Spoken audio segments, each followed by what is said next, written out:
কি ভাবছেন সবাইরে কচু দিমু কচু বুঝছেন কচু দিমু কচু না দিলে হয় না ও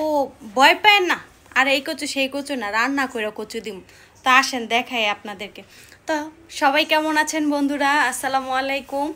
তো আজকে আপনাদেরকে কচু দেখাবো দেখেন তো আছে কিন্তু আম্মু কচু আনছে তো কচু রান্না করবে তো ভাবলাম যে আজকে কচু রান্নাটা আপনাদেরকে দেখাই তো অনেকে কিন্তু কচু খাইতে ভালোবাসেন বা পছন্দ করেন অনেকের ভালো লাগে আমিও কচু খাই আর আমারও কিন্তু কচু খাইতে অনেক ভালো লাগে তো আজকে দেখাবো চলেন গিয়ে দেখি তো এই যে এইদিকে দেখেন এই যে আম্মু কচু কুটতাছে এই যে কচু কাটতাছে দেখেন এই কচুগুলা কিন্তু অনেক লম্বা বড় বড় কচু ছিল এগুলারে কাইটা এই যে ছোট ছোট করে নিতেছে এই যে দেখেন এইখানে এই যে বলের ভিতরে কচু এই যে কি সাইজের কাইটা নিছে দেখছেন মানে একটু মোটামুটি বড় সাইজেরই কাটছে একবারও ছোটও কাটে না আবার বড়ও কাটে নাই তো এই যে এদিক দিয়ে কাটতেছে তো এই যে এদিকে আমিও বসে পড়লাম আম্মুর সাথে কচু কাটা দেখতেছি আম্মু কচু কি কাটলে হাত চুলকায় কচু কাটলে হাত চুলকায় আমরা কচু কাটতে পারবো না এই যে আম্মু কাটতেছে দেখেন মানে যতটা ও যে বলতেছে যেখানে মানে কচু লাগতেছে ওইখানে মানে চুলকাইতেছে হাতে তো এইদিকে আম্মু বলতেছে কচু কাটতেছে যে হাতে বা যেখানে লাগতেছে ওইখানে নাকি চুলকাইতেছে বলতেছে যে ধুইতে গেল নাকি আছে কচু নাকি অনেক চুলকাইবো তো যাই হোক কচু আজকে রান্না করুক আর কাটুক আজকে পোড়াটা দেখাবো আজকে যে কচু কিভাবে আম্মু রান্না করে আর আমরা কিন্তু আম্মুর হাতের কচু রান্নাটা কিন্তু অনেক পছন্দ করি আমাদের ঘরে সবাই কিন্তু কচু খায় অনেক আছে না যে খায় না আমরা সবভাবেই খাই যে মাছ দিয়েও যদি রান্না করে মাছের মাথা দিয়ে ইলিশ মাছ দিয়ে তারপর কালি দিয়ে নিরামিষ রান্না করলে মানে সবভাবেই খাই কচু আছে না অনেকে শুধু মাছ দিয়ে খায় আবার অনেকে মাছ ছাড়া খায় না আমরা সবভাবেই খাই আর কচুটা কিন্তু অনেক মজা হয় আম্মুর হাতের রান্নাটা তো আজকে দেখাবো আপনাদেরকে আপনারা সবাই সাথে থাকেন আর দেখতে থাকবেন যদি পুরো রান্নাটা দেখতে চান এই যে এখন এইদিকে কিন্তু কচু কিন্তু কাটা শেষ এখন কিন্তু ধুইতেছে দাঁড়ান দেখায় আপনাদেরকে এই যে দেখেন এখানে কিন্তু এই যে কচুগুলা কিন্তু সুন্দর করে ধুইয়া এই যে বলে উঠায় নিছে তারপরে চুলায় বসায় দিব এই যে ধোয়ার পরে কিন্তু এই যে এখন কচু কিন্তু কড়াইয়ের ভিতরে বসায় দিছে এখন সিদ্ধ দিব সিদ্ধ করে পরে রান্না করব তো সিদ্ধ হোক আমরা আপনাদেরকে দেখাইতে থাকবো ঠিক আছে আপনারা দেখতে থাকেন তো এই যে এখন কিন্তু লবণ দিয়ে দিল লবণ দিলে নাকি কচুটা তাড়াতাড়ি সিদ্ধ হইব তো আপনারা একটু লবণ দিয়ে দিবেন আর লবণটা দিলে কিন্তু কচুর ভিতরেও সুন্দর একটু লবণটাও ঢুকে যাইব তো এখন এই যে ঢাকনা দিয়ে এই যে ঢাইকা দিল তো দেখতেই পারলেন এখন কচু আস্তে আস্তে হোক আর জালও কিন্তু অল্প জাল দিছে বেশি দেয় নাই কারণ আস্তে আস্তে যাতে এটা সিদ্ধ হয় আর কি তো কচু কিন্তু আমরা বসায় রেখে গেছিলাম এখন দেখবো কতটুকু হয়েছে তো চলেন দেখি তো এই যে দেখেন ঢাকনা দিয়ে ঢাইকা দিছিল এই যে উঠাইতেছে এখন তো এই যে দেখেন এক বল কচু কড়ার ভিতরে বসাইছে এখন কিন্তু একদম শুকায়া উইনা চিম্মা একেবারে অল্প একটু হয়েছে এটা কিন্তু আরো কমবো তো এখানে কিন্তু সামান্য অল্প পরিমাণ পানি দিছে এত বেশি পানি দেয় নাই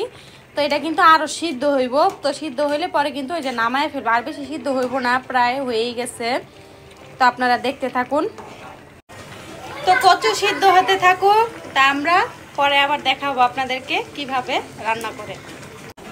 তো ফাইনালি আমাদের কচু কিন্তু সিদ্ধ হয়ে গেছে মানে কচু এই যে কচু সিদ্ধ হয়ে গেছে এখন আমরা এটারে ছাইকা নিমু ছাকনির ভিতরে দেখেন এই যে নিয়ে গেলাম এই যে ছাকতাছে পানিটা মানে ঝরে ফালায় দিমু তারপরে কচুটা বসাম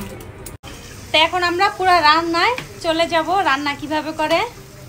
এই যে কড়াই বসাই দিছি কড়াইয়ের ভিতরে কিন্তু তেল দিয়ে দিছি এই যে দেখেন এখন কিন্তু আমরা কচু রান্না করব কচু রান্না করে সবাইকে কচু দিব মানে কচু রান্না করে দিব মানে কচু খাওয়াবো তরকারি ঠিক আছে তো তেল কিন্তু গরম হয়ে গেছে এখন কালি জিরা দিয়ে দিতেছে কালি জিরা ডেরে মানে একটু ভাইজা নিব নাহলে কিন্তু কাঁচা গন্ধ করব এই যে কালি জিরা দিয়ে দিছে এখন আস্তে আস্তে সব মশলা দিয়ে দিব এই যে কালি জিরা আবার লাড়াচাড়া দিতেছে সুন্দর করে যাতে আবার পুইরা না যায় এই যে এদিকে কিন্তু পেঁয়াজ কাঁচা মরিচ রসুন দিয়ে দিছে তো এটারে সুন্দর করে রান্না করব এই যে লাড়াচাড়া দিয়ে দিতেছে ভালো করে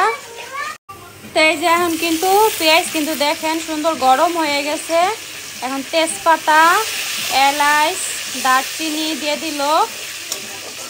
সব মশলা দিয়ে এই যে নাড়াচাড়া দিল। আমিও নাড়াচাড়া দিতেছি, রান্না তো আমিই করি।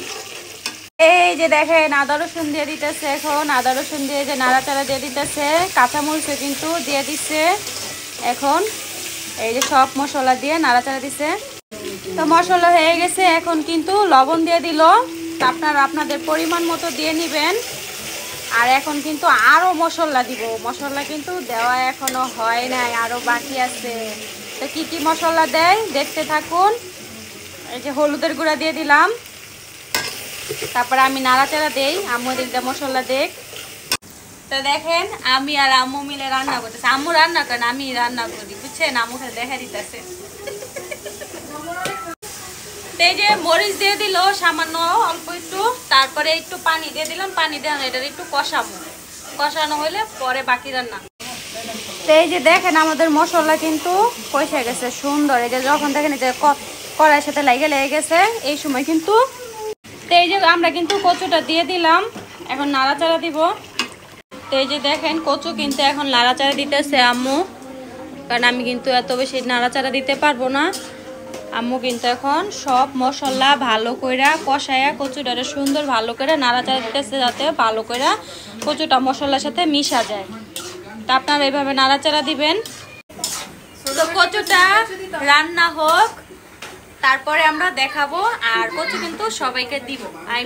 কচু রান্না করে সবাইকে দিব, ঠিক আছে? তো এই যে দেখেন ফাইনালি কচুর লুক, এই যে কেমন হয়েছে রান্না। তো দেখতেই পারলেন আমাদের কচু রান্না কেমন হয়েছে। আর জানি অবশ্যই খাইতে অনেক মজা হবে। আর খাওয়ার ভিডিওটাও দেখাবো আপনারা, আর সাথেই থাকতে থাকুন। তো কচু কিন্তু এখন রান্না শেষ, চুলা বন্ধ করে দিবে। তো বাকিটা পরে দেখাবো খাওয়ার সময়, ঠিক আছে? আর এই যে আম্মু কিন্তু অনেক কষ্ট করে রান্না করছে, তো এখন সবাই খাবো, ঠিক আছে?